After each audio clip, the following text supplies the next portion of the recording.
Hey, what's up? What's up, guys? How you guys doing? Good to see you. Hello. Happy podcast day. Yeah, I know. It's a great day, Saturday. What's up, everyone listening and watching? Welcome back to another episode of Gonna See My Friends, the podcast where we sit and dish about our favorite movies. Hopefully, in the future, music, some books, streaming series. But as of now, we're doing movies. But welcome again. This is Toby. Hello, We got a everybody. good. What's up, Tobe? And we got our good friend Scott from Yes, the sir. Scrooged and Say Anything podcast, and it's fucking fantastic. All right, so this week we're going to do this movie, Clerks. Clerks from 1994. Now I'm gonna actually let you kind of guys, because you guys, I thought that I had seen this movie and it probably was a Jim Jarmusch movie that I saw because I didn't remember anything from this movie when I watched it, and so I took a lot of notes. But I'm gonna kind of, I liked it. It was great. It was a typical Kevin Smith movie. But I wanted to throw it to you guys because I think you guys are the bigger fans and could probably have a lot more, teach me a lot more about this movie. But I know pre-show, Scott, you had some points that you wanted to make about maybe a certain universe being created or something like that. Yeah. Yeah, let's The hear that. the in rewatching Clerks, and I actually went through and watched most of Clerks 2 and 3 just to kind of see the full span again. Yeah, And I feel like the Kevin Smith Viewisk universe is like the first normal non-sci-fi universe that was created out there in film, and it doesn't have Rocky has Rocky as the lead, and then it becomes a multiverse when it gets to Creed. Right? Right. This is just the same universe through the whole sphere of the movies, and you take the separate movies out, Red State, and yeah. Cop Out, Tusk. Tusk, take those out, but this is like a linear world where you've got these characters that you play with, and some step forward and step back as time goes on. Even the anchor beings of Jay and Silent Bob, they step forward for their own movies and then step back in some other Right. movies. Yeah. But I really like when you've got a universe that you can play in. Yeah. Well, it's also a big selling point too because I think you have much more room to kind of play with, and you're not just limited to kind of this movie and that movie. You have a range of things that you could play with. Toby, what was your thoughts, and when was the first time that you saw this movie? Yeah, it is. Just to touch on Scott, it is. He created a world so that he could make this genre, and you referred to it as the askew. The say it again. Yeah, they call it the Viewisk universe, which is his I love production it. company. Right. So and this is the first movie, the first offering in this, where we get to meet everybody. And I saw this almost immediately after it was in VHS, so right around end of '94, I want to say. Yeah. And it was real poignant for me, having recently worked as a clerk and all these kind of existential problems going on that Dante especially is going through and beating himself up all the time and everything. So it really hit close to home for me, and was a real thinker at the time. And then I hadn't seen it in a long time. I've seen everything else he's made, of course. Clerks 2. Haven't Is Clerks 3 out yet? It Yeah, I think is. so. Okay. So need to see that because we've followed all these characters around at this point. It was very quotable for the group that I was with, in a strange way, but it really struck close to home for me. So yeah, early Nice. on, 94, early Yeah. 95 probably. Well, I would say, I mean, you could argue too that Tarantino kind of did a universe kind of thing with Reservoir Dogs and then True Romance. And then this year, 94 was the same year Pulp Fiction came out. So it kind of, and he kind of goes, but we can argue about that, or that's another discussion for another movie. But I would say, yeah, I would have to agree because there was a lot of, I came into this, I saw Mallrats first. That was Okay. my first Kevin Smith movie, and I loved that movie at the time. Now it's a little, for me, it's a little like I have to be in a certain mood to watch it. Like it's still a good movie and I love it, but I have to be in a certain type of mood just because of his dialogue. His dialogue is very witty, fast. And there was a thing that I watched it last night, and then I watched a bunch of stuff on YouTube, like interviews and kind of other podcasts that talked about it. And there was this one podcast that there was these two guys, and this girl was like, this was my teenage life. I love this movie, this and that and the other thing. And one of the guys was like, yeah, but I don't know anybody that talks that way. The way his dialogue, I just didn't get it. I mean, it's like they're not listening to each other, which was my first kind of thought about when I watched Mallrats.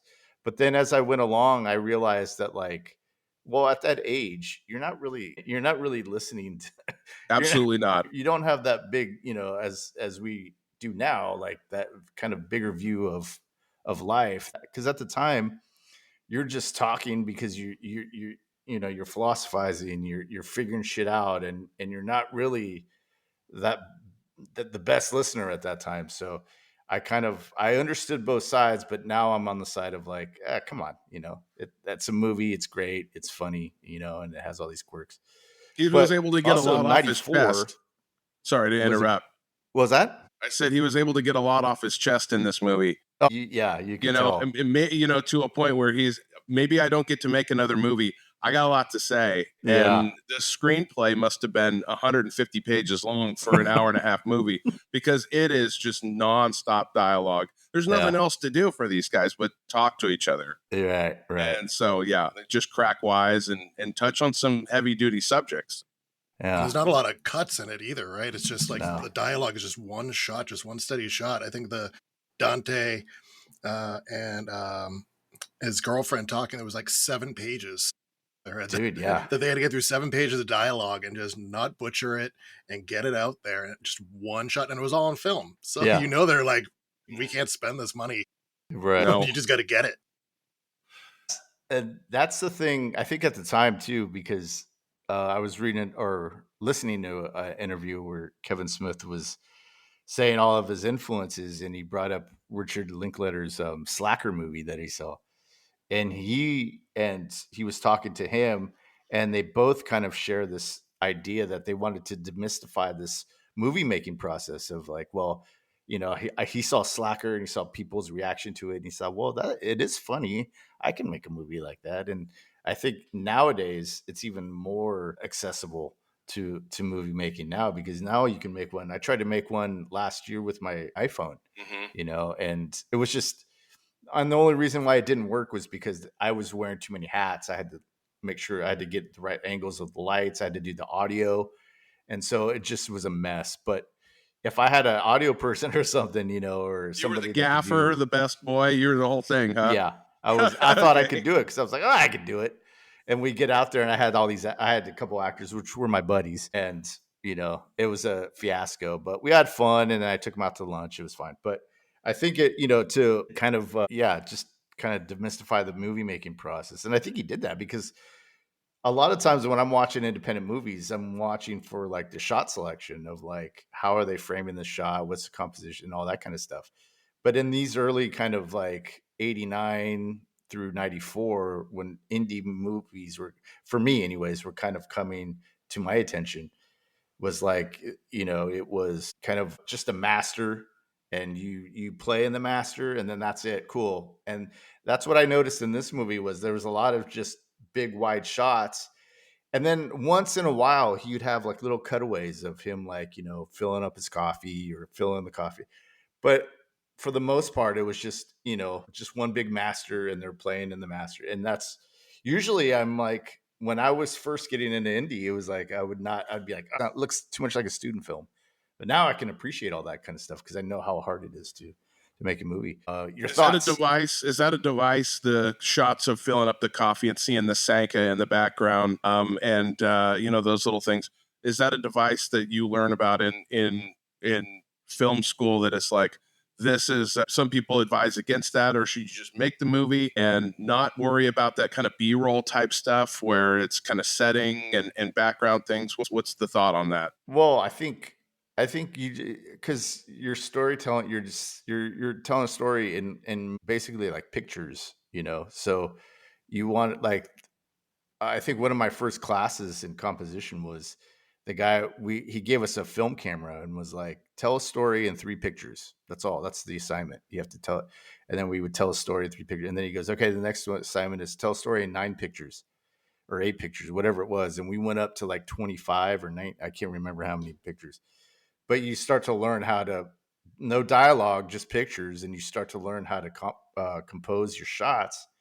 But I mean, I think with this, they didn't have a lot of money, so it was like, let's just, and he did a great job with it. It's just get into I'll frame where I work. There's only like the behind the desk, and if you were like Scorsese, or if you had a lot of money and time, whatever, you would make sure that things behind you were also, trying to are part of the story.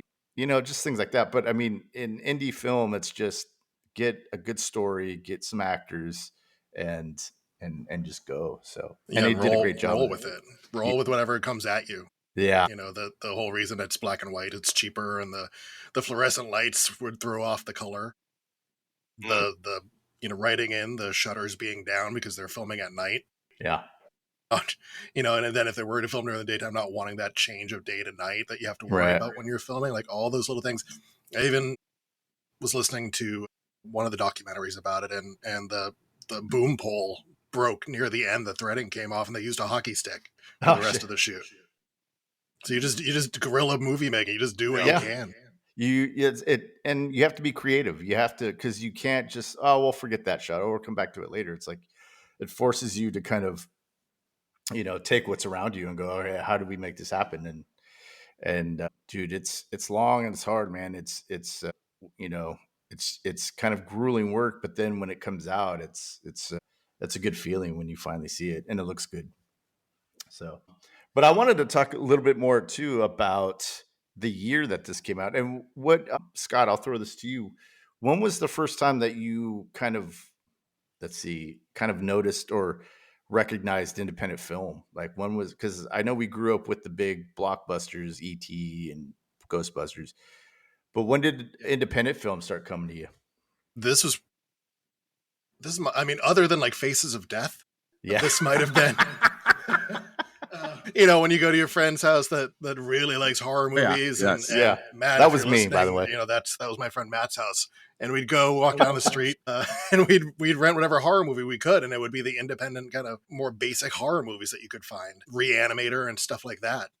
So, I mean, other than horror movies, this was the first one. I would have been late high school years when this came out, and my friend Chris actually managed a video store. So I had a lot of experience just going to video stores and walking around there. And I can't remember if he brought it over for us to watch, but we watched Clerks, and this was the first time I had seen something like that. Yeah. And especially being in high school with all the humor in it, the sexual humor, and the bluntness of it. It was right up my alley at that point.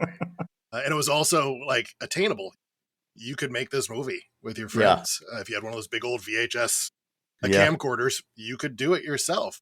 I had a screenplay writing class senior year of high school, and I wrote something that was similar. It was all one day. It was one day at school. It was called Monday, and it was the day after a kid got broken up with. And it had all these little tie-ins of, okay, well, he owes his weed dealer money, and he's trying to get back with the girl, and it just made it feel like you could do it. Yeah. And that's when I first started getting into independent movies. Well, that's before I throw it to Toby. Like that for me was when me and Toby were talking to Brett from Fetch and talking about the aha moment, which just sounds like you had right there. But for me, it was down in LA doing a demo and realizing that this is, because you grow up and you listen to Van Halen and all these big bands, and you're like, oh man. But then you see how the sausage is made, and you're like, well, oh wow, this is not as big, and this is really I could do this. And so it becomes this thing of like, and that really inspires you, and it kind of causes you to kind of pedal to the metal and go full force. Toby, when did you get into indie films, or when did you start noticing indie films? Well, it would have been Reservoir Dogs before this, but when I see a black and white movie in 1994, it was a turnoff for me. I was not, but when it's called Clerks, and I've been a clerk in a convenience store like the Quick Stop here, and it's next door to a video store, which this was next door to a video store in Forceville. I'm like, I have to see this. Yeah. This is required viewing for me. Obviously this was, I was interested in the characters. I think Jay and Silent Bob were kind of, stole the show. I don't want to, Clay Thompson already coming out at this point but that's not my Clay Thompson, by the way. Yeah. But anyway, I don't think I ever really seeked out independent movies. I wasn't that savvy to what's independent and what's studio. If it's in a theater, as far as I know, they did this on purpose. I wouldn't have had any idea that this was originally the first time anybody saw it was at Sundance. I would have had no way of knowing any of that. Yeah. But if it was in like Rolling Stone magazine, is probably where I would have seen, oh, look, they're talking about the, little corner of the page halfway through the Rolling Stone. It's just all, you have to see this movie. I'd be like, got it. Seeing it. Yes, sir. Nice. Yeah.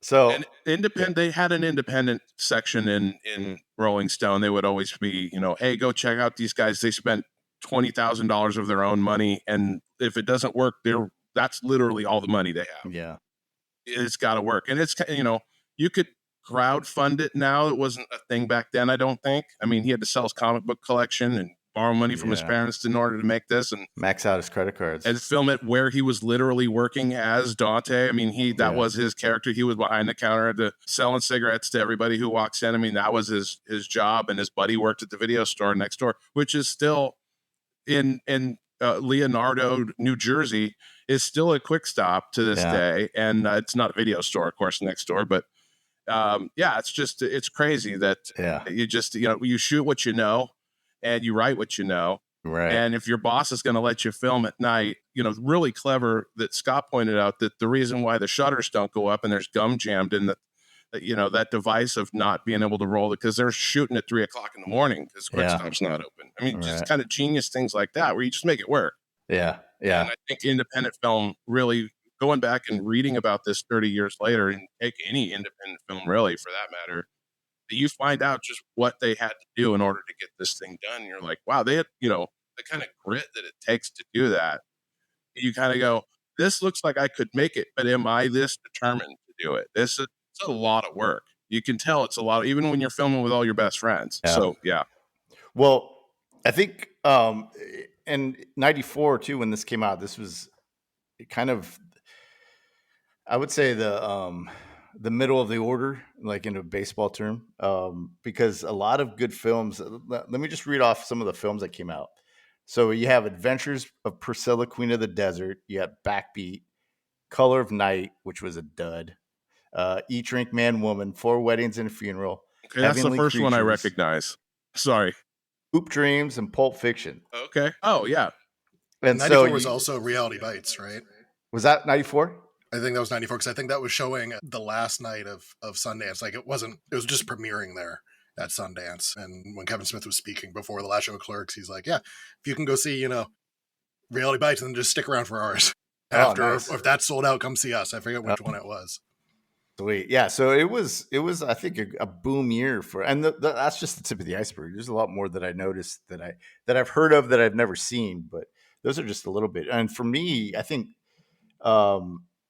Sex Lies and Videotape in 89 was kind of, for me, the first time I had heard like a indie movie that kind of went big with Steven Soderbergh and busted him on the scene. I think that was the first thing that I don't think I've seen it all the way through. I can't remember if I have, like this movie. I can't really remember, but that was filmed, I think, with a lot of it was with a video camera, just a video. That makes sense. So it was a big deal. That was a big deal when it came out. Everybody was talking about it because the word. I mean, the title of the movie in 1989 was.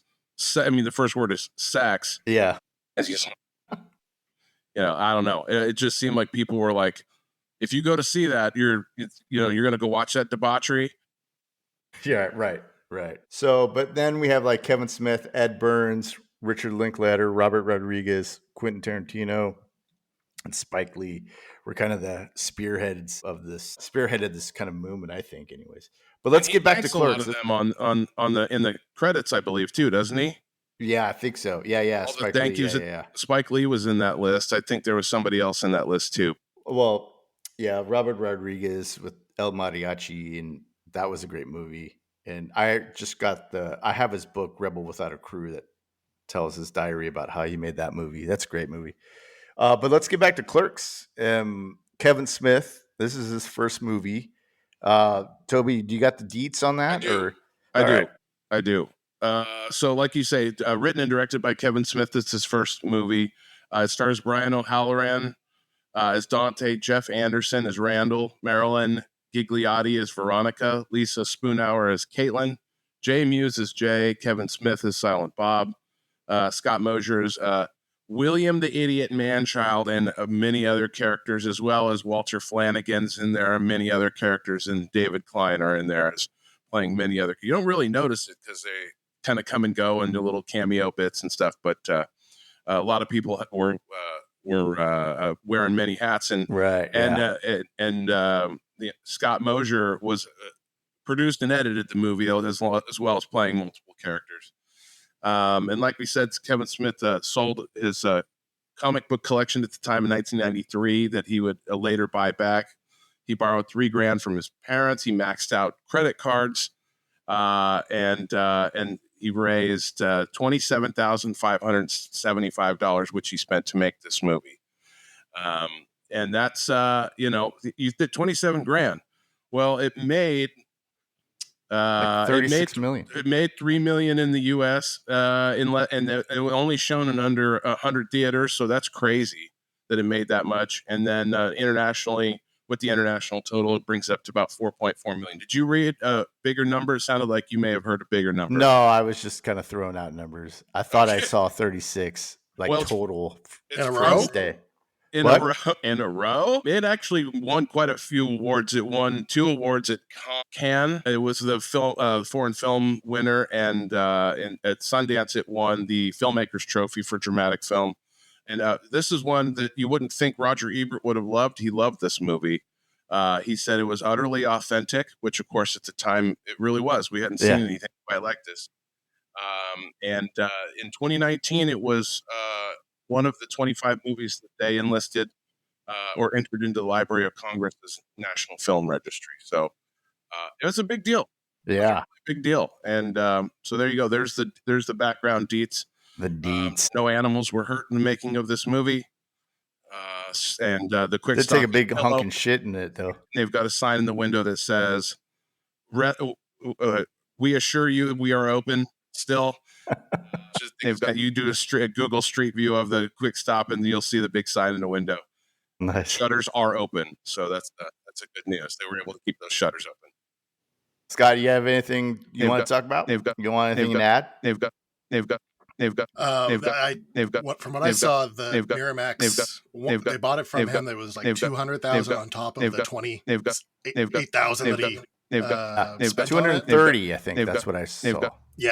So for music and edits. And then they spent the 230 on music licensing and editing and all that stuff. It was only 50 markets, and it was only on like 50 screens at a time. So when you look at that number, it's insane. People were going to the theater, which we had to back then, go to it to see it, and they were possibly seeing it multiple times. Well, I think packed theaters. Was that? Packed theaters. If you're getting $3 million and it's only on 50 screens, I mean, the theaters are absolutely jam-packed. Yeah. And people are going and seeing it multiple times. Probably in the same day, I would imagine. I mean, we were like that at the time. Yeah, those are the golden age for us. I remember feeling fancy going to independent theaters. The independent theater in your town versus the big Cineplex. Like, you'd go there and you'd feel all like, ooh, yeah, shoulder to shoulder with the elite. I think in the late 90s, San Francisco had they had their chain, the big chain like AMC theaters, but they also had a theater inside that would do the independent films. I remember seeing like in 98, 99 maybe. I remember seeing Ed Burns' film No Looking Back, and apparently no one saw that movie or no one even knows about that movie, but I was a big Ed Burns fan because I was a big Brothers McMullen fan, which is another indie like this where shot it on the weekends with his buddies using, whatever. But and the theater that I went to, we went to an AMC theater, but the theater itself had like just 2 rows of seats and then the big screen. And then there was only the four of us that went. And so they're accessible, but you had to kind of look for it and be like, because it was kind of the early age of the internet too. So you didn't really go on the internet and, hey, where's this movie at? So It can get lumped in as like an art house too. Those independent theaters where you're kind of like, oh, we're going that one. It's over by the park, right? That's the one by the park. Yeah. I don't know, but good coffee in all those independent theaters. You'd always have, Well, the one in Chico had sofas and they sold beer. Yes, they sure did. Yeah, I remember that theater because I moved to Chico in the fall of '95 to go to school, and one of the reasons why is really what was helped me determine whether or not I was going to quit the 2.5 jobs that I had. I flunking out of the JC for the second time. I just wasn't going to class. I was just 2 times. Well, no, I was academic probation twice, and so I was. Those are rookie numbers, dude. I know. But I just, there was some talk of let's get out of here. Let's go up to Chico, and I'm like, well, I can't get into Chico. I don't have the grades for it. And, well, they have a JC, so I went to Butte. And the thing that helped me determine was Veronica and Dante's talk where she's like, you have all this potential. Well, you should go back to school. And he's like, really beating up. That was totally me. I didn't have a girlfriend at the time to push me along. It was, what are you going to do with your life? And I kind of thought of this movie at the time and was like, let's just go, take a risk and go. So that helped me quite a bit. And I did think of that to help make that decision. It was a great decision. It was the best decision because then I did go back to school. Yeah. And nice. Right. Well, hey, Scott, so what character for you in this movie did you kind of relate to the most? I mean, Dante, of course. Dante. It's like you've one thing that he says later in the movie is talking to Randall, and he's talking about when he was a kid and he like wets himself because the toilet lid was closed. And I use that to describe myself that, I'd rather, shit myself than disrupt the universe. And it's like just that little act of lifting the seat, that can be enough it can just be such a rock that you are not ready to lift. And I've run into that so many times in my life where there's that thing and I'm like, I'm not doing that. I don't have the energy or the strength or the wherewithal. And it just stops me from going in that direction, which might be a better direction for me not shitting myself. Yeah. I mean, there's a time and place that you're like, ooh, I shit myself. But there's if I could have gotten that toilet lid open, I could have done so much more. Yeah. Well, I think when I heard that line, it hit me because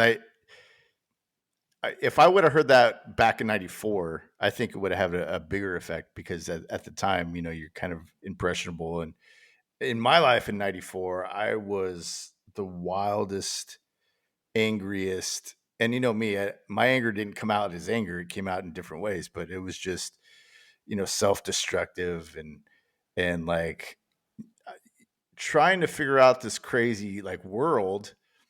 And I felt like it would have grounded me instead of kind of like, oh yeah, I have potential. Because for me, it was more about um, the self-destructiveness, I think, at the time. And I think if I would have heard that, because it hit me last night when I watched it, I was like, oh wow, that's a pretty powerful, like, I think he writes all this for me. Like he wrote this whole movie just so he could say that line. I feel like, because that's how big, that's how kind of weighted it was.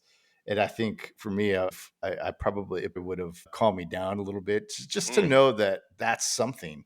Oh wow, other people feel that too. Oh okay, it's not just me, because I just always felt like, well, I'm the only one going through all this stuff. No one understands, and it's quite the opposite. But you have the weight of the world on your shoulders. And yeah, to Kevin Smith writing this part as Dante, as he's basically speaking to himself, I see it as a fear of success, where I'd rather just stay stuck and miserable, because if I do this thing and it turns out awesome, everything's going to change. Yeah. And I don't know that I can handle that. And obviously watching the movie about, we don't see it actually come to fruition.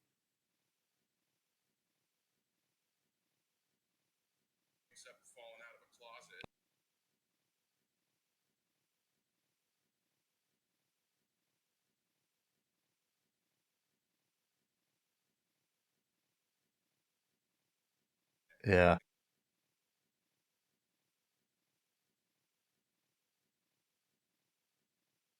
Both really kind of push. They're rooting for him, Yeah. and Jay's rooting for him, and Silent Bob's rooting for him, and you know, at Kind of like some that point he's Goodwill got to. Hunting moment.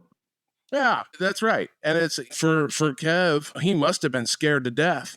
And you hear people talk about this fear of success is I'm going to put it in Sundance and I hope people hate it because then I'll just be like, I'll just go back to Quick Stop because I understand that there. Yeah. I mean, I'm freaking miserable and I'm, you know, I'm totally underemployed or what is it? I'm overemployed. I don't belong here, but I get this world. I'm safe here. Yeah, you know what you do every day. You put in the coffee, you get the newspapers ready, and then he gets to the counter and he just looks around and just puts his head down like, well, that's it. That's all I had to do to be successful today. And there's no other challenge for me. Yeah.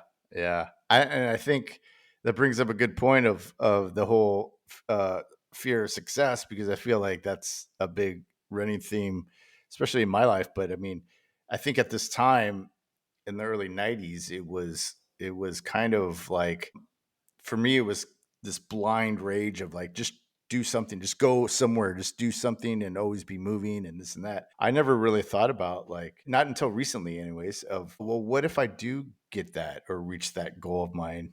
Like, things are going to change or things will be different. And that really kind of was like, shit. Mm-hmm. This is the first time I ever thought about something like that. That was a great point, Toby, because I'm just starting to think about that stuff in the last 2 or 3 years, So. You know, well, we had this conversation in Echo Dine too. When after we came out of the second recording, so when we left Prairie Sun, we're like, what happens if one of these is a hit? Yeah.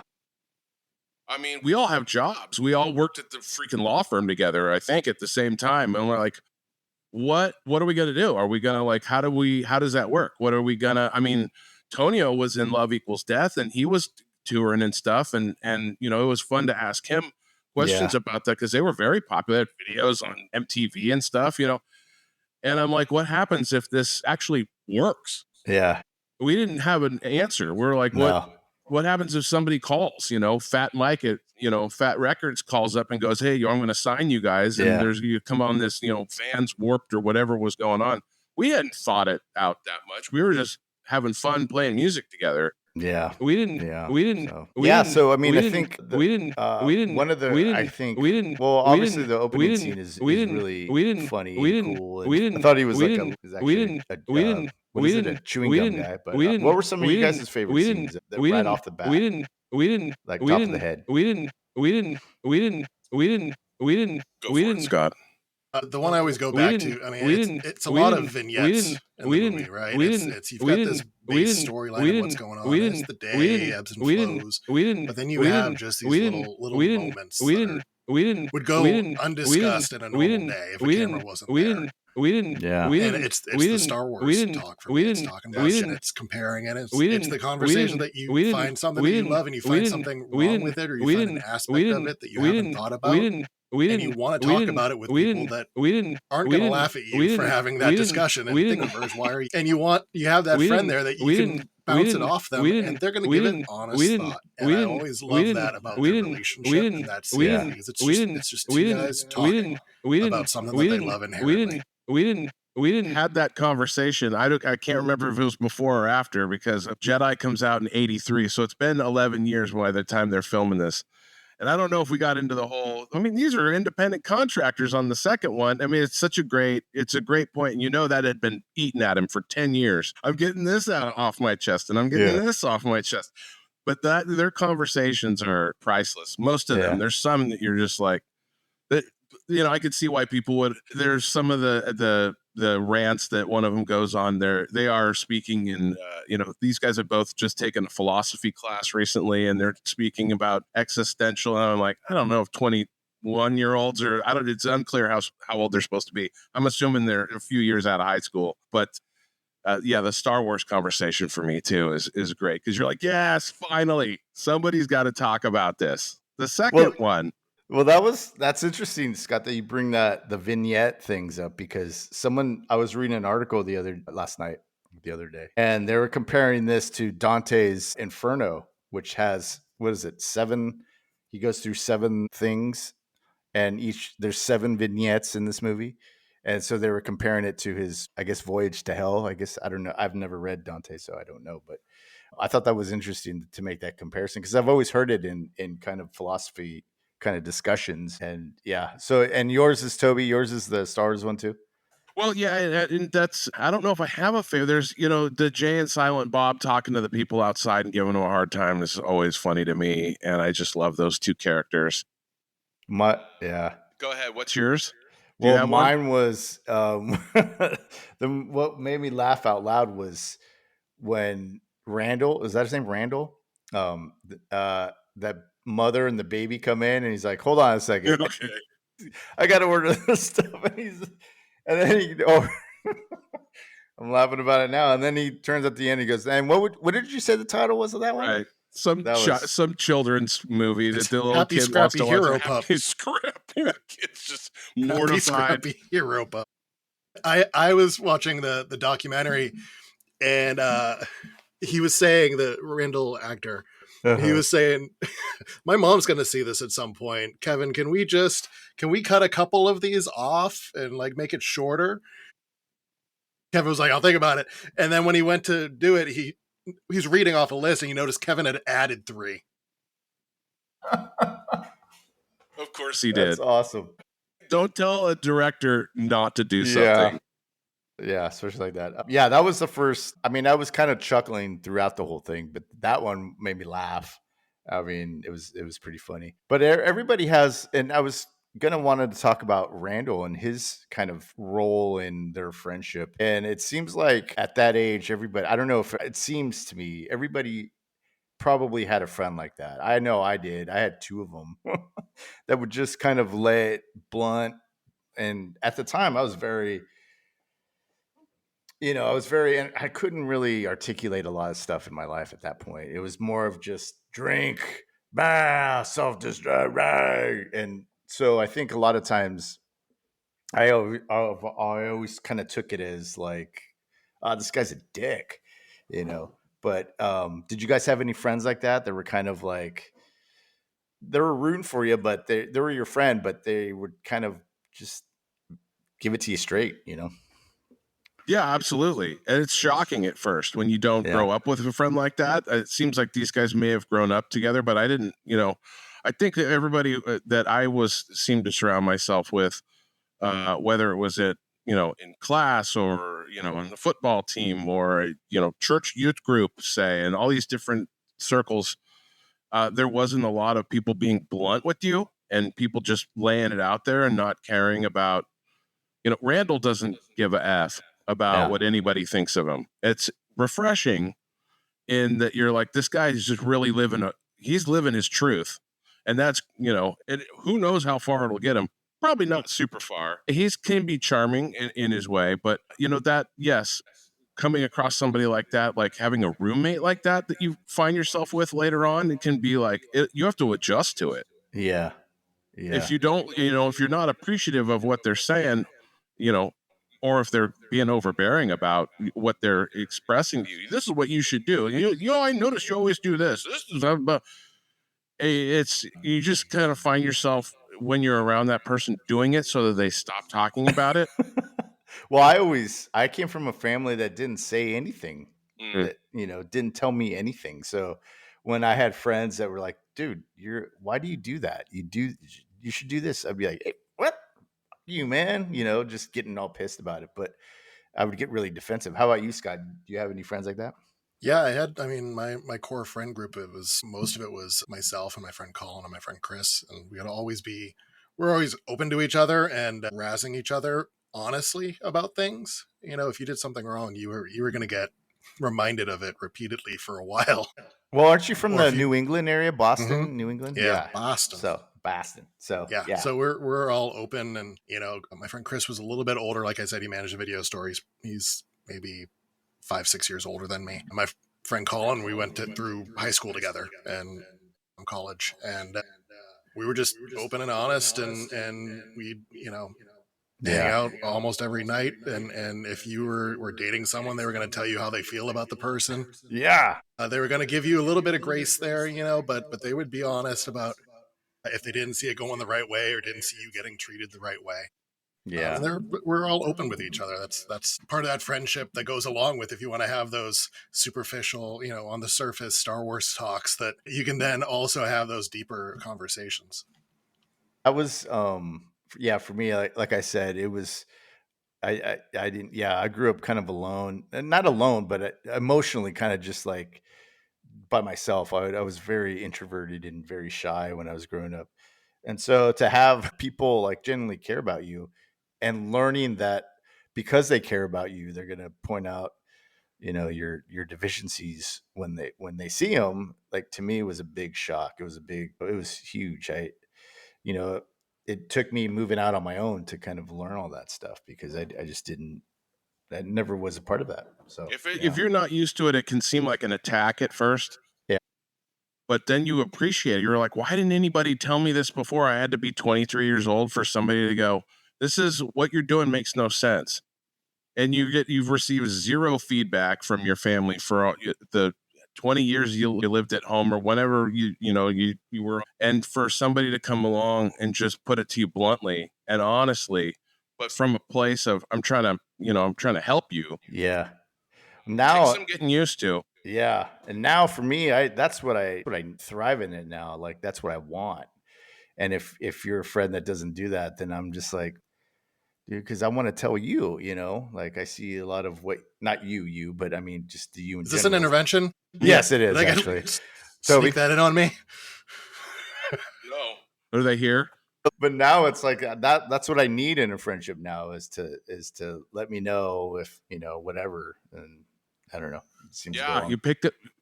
Write that down, guys. I love Writing it. it down. Okay. Good. Anyways, so yeah, I think when Jay and Silent Bob, I want to get to them and talk about them, is like I think in this movie I could see kind of, well, obviously they play the same characters in all the other movies in the View Askew universe, but I think especially at the end, but I think when Randall's even telling Dante is like, look, dude, even Jay and Silent Bob, they know who they are. They know what they're gonna do. They know there's no pretense in what they're doing. And I think it's a powerful thing to kind of realize that, come into that kind of realization of who you are, because then you have that power to be like, oh, okay, well, then I can do something new, or I can do this, or I can do that. But I wanted to ask you guys, what is it about the Jay and Silent Bob characters that really kind of invite that to be in every movie? Mm-hmm. What do they bring? Like levity? What is it? Your opinions? I was watching this again this week for the first time in years, it seems like. And the first thing I noticed with Jay, I'll just touch on this, is looking at Jay and what he's wearing and knowing who he is, in hindsight, that character stays consistent, about as consistent as anybody in his character arc. Not really an arc, it's a straight line, but right. He's living his truth too. Yeah. Jay is the OG Jesse Pinkman. He's that guy. He's I love just the freedom that he's able to. It's almost like I wouldn't say a tick that he's got, but he's talking for two people too. And he seems like he's always trying to impress everybody, but at the same time, he's somehow the coolest guy around when he's standing outside a liquor store. Essentially what he's doing, he's standing outside a convenience store selling dime bags to people with his buddy. And for Silent Bob, I kind of see, because he does have a line in every one of the movies. He does have that one, which is kind of the touchstone type character from Shakespeare, in that what Silent Bob says is true, and that's touchstone in Shakespeare is the fool, the jester. Uh-huh. But what the fool says is the truth. This is kind of the whole point. This is the premise, or the right. Anyway, but he gets to play that role where he wanted to be Dante, but then decided he was going to be Silent Bob instead. It was a huge. This way he can be in all the movies. But yeah, I think they add a comic relief. They add truth, and they're kind of wild card characters. So that's why we insist on seeing them in every movie. And if they're not in it, you're waiting for them to show up. So, well, it's this weird kind of poignancy, or is that even a word? Of every time he says, even in Chasing Amy and Dogma too, like yes, he especially comes, maybe. yeah, he comes in with these kind of really cool lines. What about you, Scott? What do you think of those characters? Well, he actually fell into that. Like he didn't write it as Silent Bob then says this line. It was Jay's line to say, but Jay was just messed up that night. Oh, you can really? tell when they're recording that scene, he's kind of slurring his speech, noise. And the documentary I watched, Kevin Smith was like, "No, I just said I got this line. I got it. I'll do this line at that moment." Wow. And it worked out so well, right? Like Yeah. it is Shakespearean, going to the next movie and the next movie and the next movie. It's always a him with that point of reason there. Yeah. That turns the thought process on itself. Yeah. And you've got Randall who's thinking about things way too much, just everything in his life. And you got Dante, sorry. You got Dante thinking about stuff way too much. You got Randall who's playing off like he doesn't think about stuff, but he does. You can tell by the, when he's talking about, if you hurt Dante, I'll kill you. Yeah. You can tell he's thinking about it, but he's too cool to let it out. And then Jay and Silent Bob just don't care. It's that little tier there where they are who they are. They do their stuff. They're not worried about it. And they each kind of want to look up that next tier and just be that next step higher, but they're not at their core. Dante is that worrying. Randall is, I'm cool, but I'm concerned. And then Jay is what Randall kind of wants to portray himself as. Well, I think that fight that Dante and Randall have, I think that comes out when Randall is like, "Look, dude." Basically, what he's saying, how I took it was, look, dude, we're all in the same boat, but I mean, it's just you just have to kind of own it, and then and be who you are. That's okay. You don't have to like whatever the dialogue was, but that's what I got out of it. And then Jay and Silent Bob at the end, they come in and they kind of give him the same thing, except it's just no nonsense. It's just like straight, whatever, hey, and I don't know. I thought that last line by Silent Bob was pretty cool. I think that kind of that was a good ending. Not that they should have ended it there, but it was a good ending for their characters. And yeah, and he's right. Nobody who's going to bring you lasagna at work. It's little things like this, and he's absolutely right. But I remember Randall, at that age, I remember wanting the greatest love, and then I'd go out with these girls and they would love me, but I would just be like, well, no, yeah, but I'm not looking, not you. I'm looking for, but they would, bring me food. They would visit me at work, do all that kind of stuff. And man, it was just like, you get caught up in your own bullshit all the time that you just can't stop and smell the roses and see what you have. And I think at that age, that's how I was. I mean, I was like Dante. I was always worrying about something. So yeah. Randall took it too far. He's on the right track. He's pushing his friend in the right direction, but then he breaks up with his girlfriend for him. That's why they get in the fight. He's like, I was doing you a favor. And it's like, this isn't me doing it myself and being pushed in the right direction if you're just going to do it for me. All right. So he deserved to get his ass kicked at the final scene of the movie, in my opinion. Yeah. What were you going to say, Scott? Were you going to say something? I was going to say that, yeah, Randall and he does push it a little too far there, right? Yeah.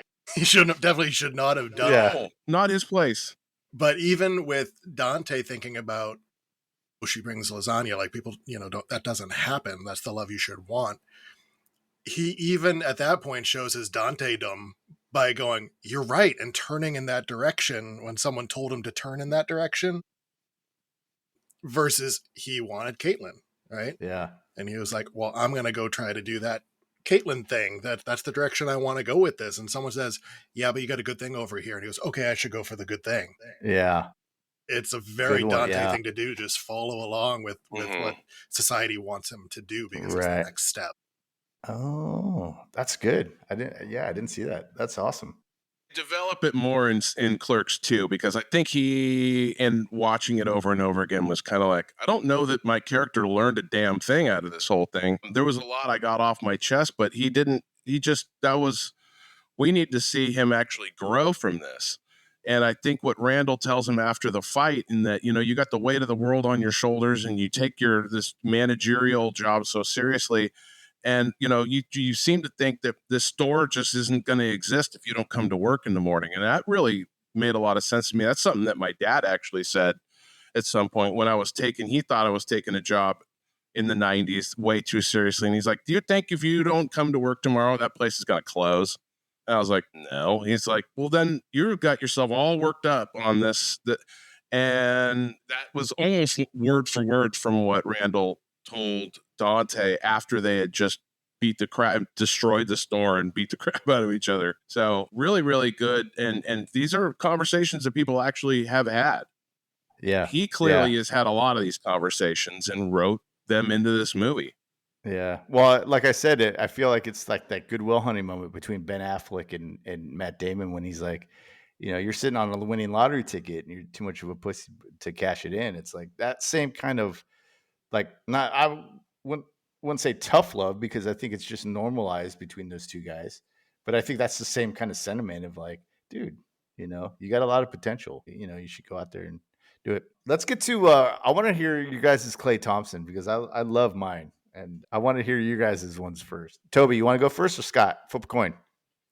Go with Chuli's chewing gum representative, who had made a lot of good points. Everything that he was saying was, he had a lot to say about the big tobacco. He connected a lot of dots. He compared them to the Nazis. You're just like, Jesus, this guy has got his whole pitch down. He had a fake lung in his bag, and he had a trach ring. And so I love that character, and I love that the whole time he was trying to sell gum, he kept saying, "No, you chew gum. It's cheaper, and so your breath won't stink." And it turns out that he's over here as a Chuli's gum lobbyist or something.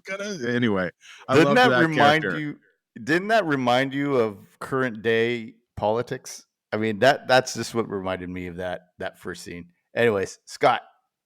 I would go with, just for the sheer number of roles he played, Walt Flanagan. I mean, they would have a lot of people just planned out for roles and they just wouldn't show up. Yeah. So they're like, okay, you're doing it.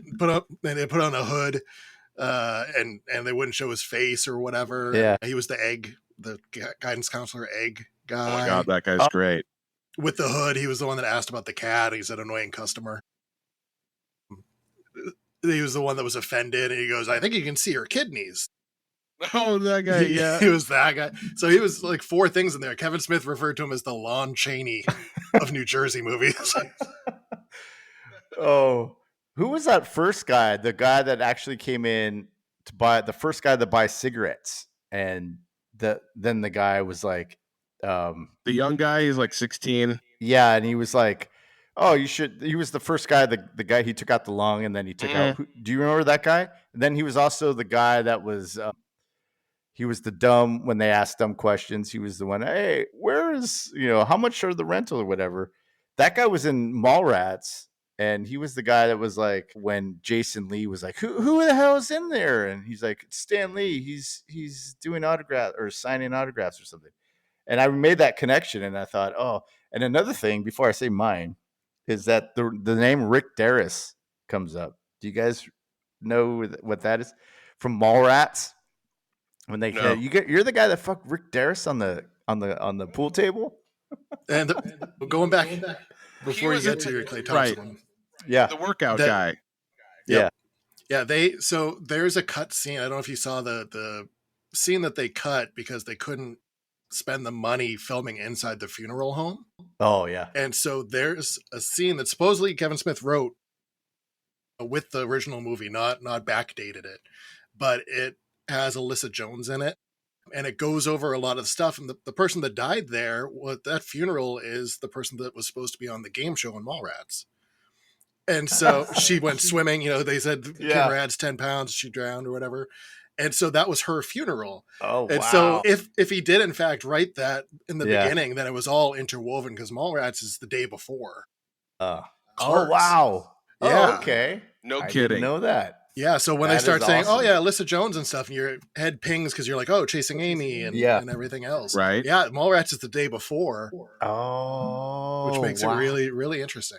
Yeah. So that okay. okay. So you do have to watch it as the whole the View Askew-iverse, really. Yeah, it's kind of like you can, if you do watch it, all of them with that in mind, then you get these little pings, but you can still watch these movies without it, and you'll just be like, it's just a name for, a character. Absolutely. And those are Chasing Amy is a big one. That's a tough one. I think Steve, you and I were talking about it. Were you and I talking about it last week when we chatted and we were saying that it's just you're like, there's nothing good can come of this. Like this sucks. It sucks for everybody in Chasing Amy. Maybe it wasn't a conversation I had with you. It could have been somebody else. But anyway, we talked a lot, and you're like, you hear that movie come up, and you're just like, ooh.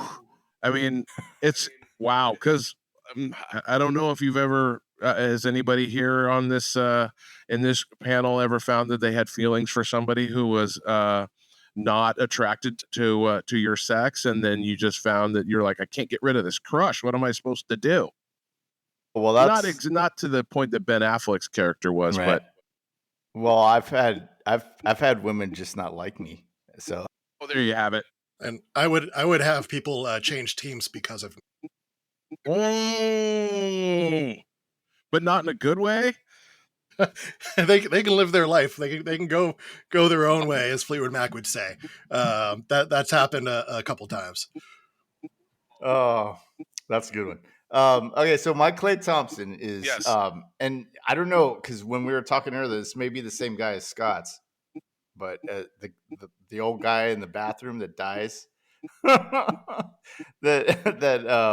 that his girlfriend he's gonna go get back together with, and she goes in the bathroom, she goes, "Oh, that was so great." And Dante's like, keep going. You can see in his face, he's like, yeah. And she's like, "Oh, I didn't have to do anything. He just," and it's the old guy that dies with the big old heart on at the end. Yes. Yeah, that's my Clay Thompson. You liked him. He was good because they come back, and it's the beginning of, I forget which section it's the beginning of. It's called let's see, it's the Harbinger chapter. It's the beginning of the Harbinger chapter where Dante is changing the light bulb, and the guy's like, "Hey, be careful up there."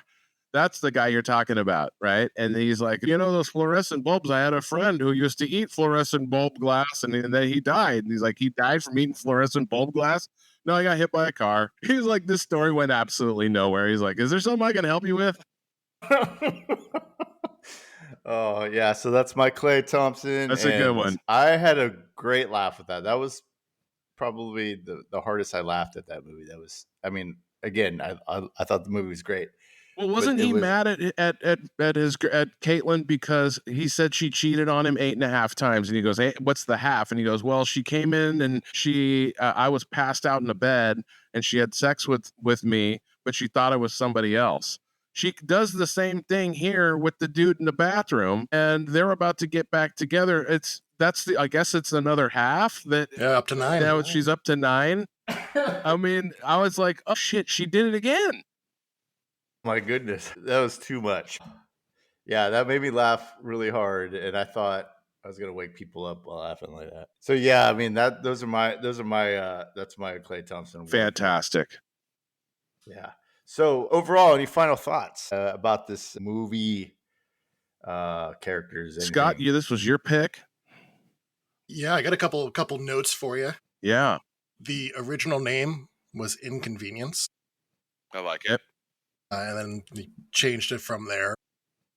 Oh wait, before you go on, are you going to talk about the original ending? That's the next thing I had there. Okay, yes, please do. Yep.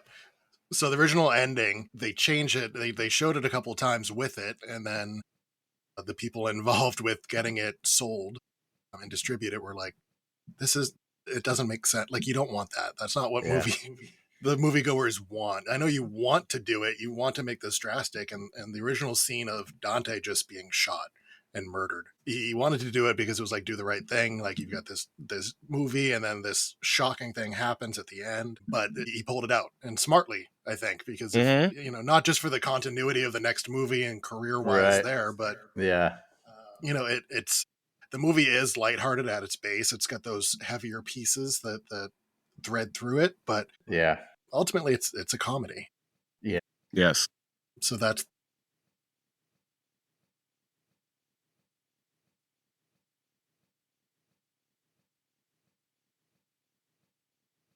that's a good thing he probably cut it.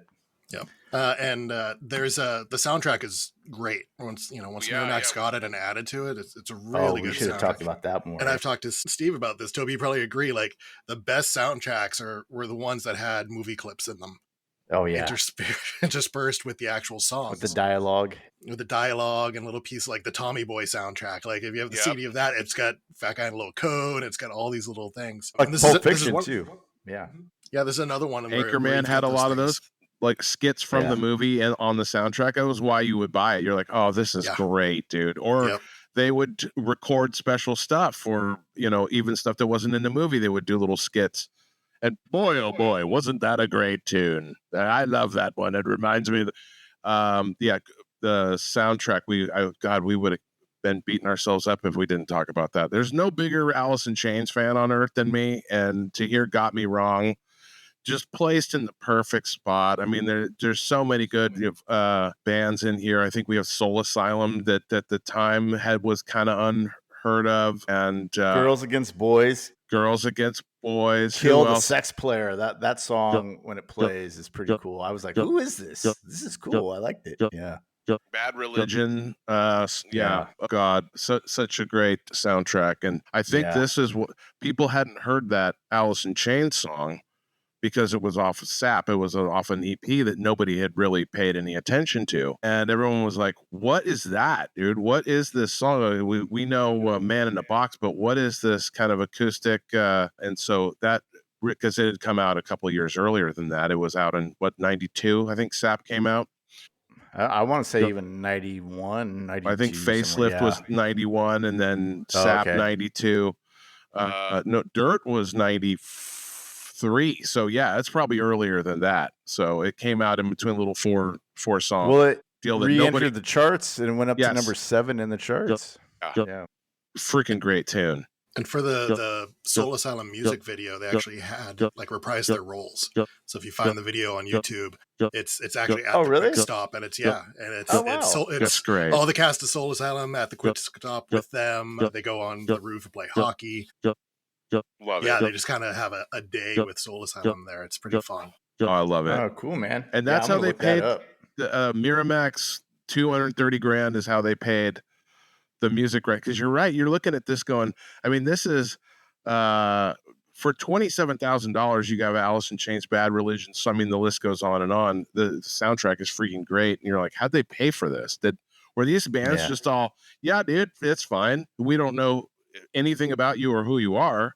You're a guy who works at a convenience store, and you wrote about a guy who works in a convenience store, but here's our music that you can use. So it makes sense that they would pay the $230,000 to pay for these songs. Because I think probably those bands don't charge a lot for their songs yet, because a lot of that stuff was recent, in the last probably a year or 2, 5 years, whatever. And now if you tried to probably use those songs, it'd probably be a lot more. But are any of these songs on the soundtrack, Scott, you would know because you had it, are any of these songs that are written for the soundtrack? That I don't know. Okay.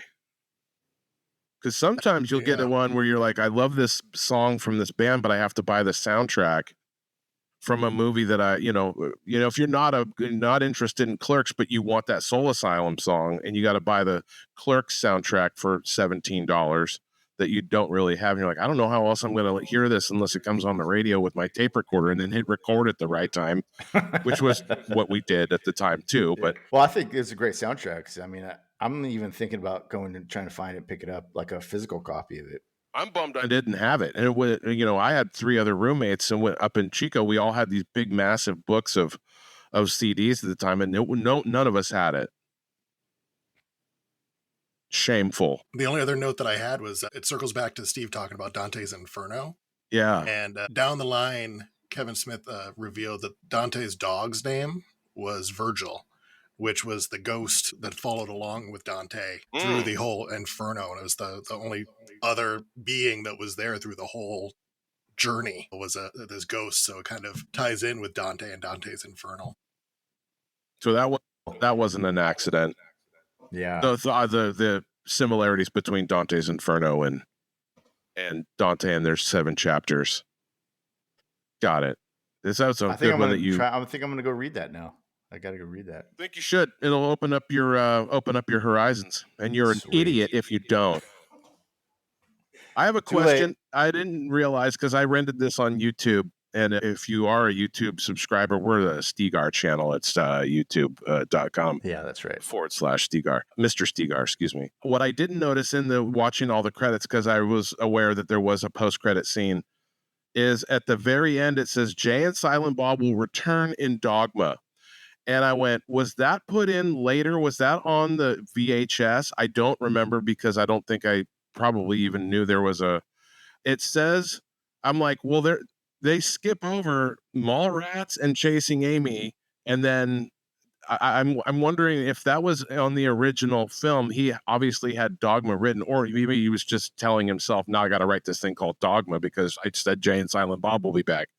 But I think if I can remember correctly, maybe I heard it in the ether or something, but I heard that he'd always had Dogma. He always wanted to do Dogma. Now, for how long, I don't know, but I know that he had to get some clout before he even got. That makes sense. That makes sense. Yeah.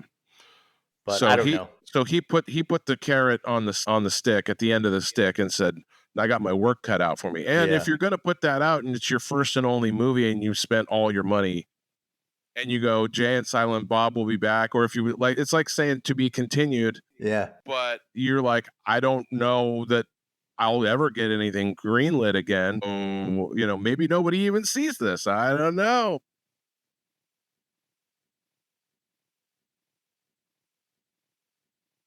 I mean, I don't think it would be the same film, but no, he was able to do as preachy as he was able to, and all the stars that he had for Dogma, freaking Alan Rickman and Alanis Morissette, who's the biggest, name, not to mention, Ben and Matt, of course.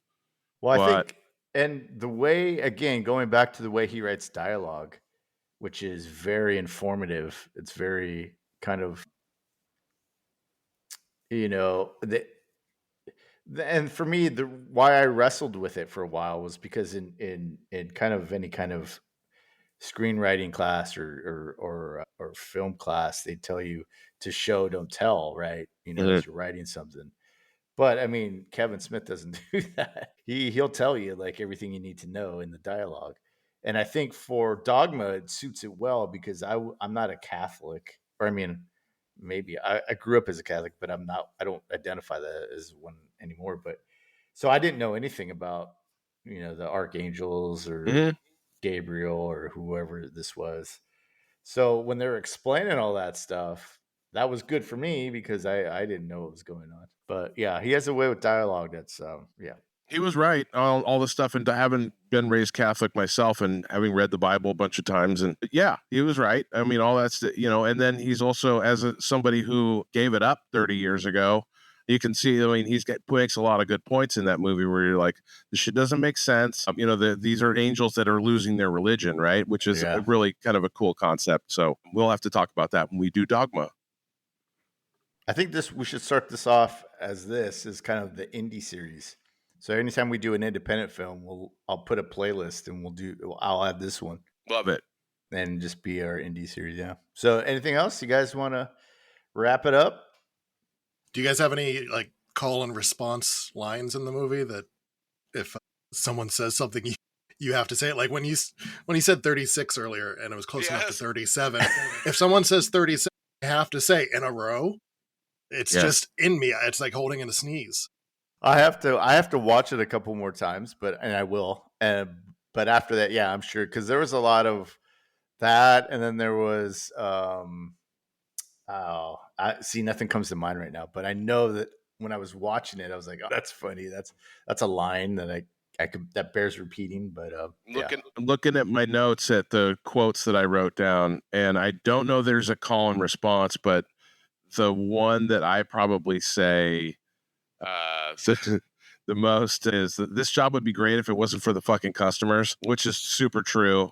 Yeah. You know, we've all been there. For those who've worked a cash register, you're just like, dude, especially when somebody comes in, you're just like, oh man, I was having just such a great day. And somebody's going to come in and ask a stupid question. Do you have a hubcap for it?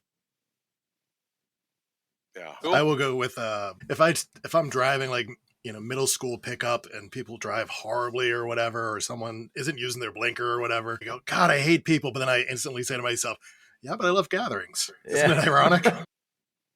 I'll throw that one out there. And then if I see, you know, a trash can that's overflowing at a theme park or something like that, I'll go, bunch of savages in this town. Dude, I gotta watch it again, man, because I think, yes, you should. You should. You don't own it? Scott owns it for sure. I rented it, but I have it for another 48 hours. Well, since last night at 6, I have it for another 48 hours. So there you go. Better get on it. 8, yeah. So yeah, I think Scott and I both have a disdain for the kind of stupid things, because we've talked about this going way back for probably 15 years, where there is, if the person who puts the shopping cart 2 spaces away from the shopping cart corral, I think Scott and I both think there's a special place in hell. And by the way, folks out there, if you ever come across somebody like that, you are obligated to roundhouse them in either the front and or back of their head, and then make eye contact with everybody in the parking lot as you slowly walk back to your car, because that is not okay. It never will be okay. Yeah. And with that, do you want to say something else, Scott? I was going to say, it's that sense of justice. It's that, you know, that sense of justice. Just do the things you're supposed to do. You told me that one time that I tweeted it, and I had 30 Twitter followers, and you were one of them. I was at the Safeway parking. I'll never forget it. And like, you answered the tweet within 5 minutes. I had a notification on Twitter, and I was like, oh my God, that's the first one I've ever seen of those. I have a little number 1 next to it. And you're all, we have to shame these people or else nothing's ever going to change. And I was all, damn right. Damn right. And with that, man, we're going to close out this episode of Clerks with my friends Toby and Scott. Thanks, guys, for chatting me up today, man. This is a good movie. I loved it. I did too. Great call, Scott. We'll have to keep doing more Kevin Smith stuff. Yeah, definitely. And anybody else, thank you for listening. Thank you for watching. What did you think about this movie? You got to tell us in the comments. Drop a comment. Your favorite lines, whatever it is. And with that, we'll see you next week. Thanks for listening. Bye, guys. Bye-bye. Stay around.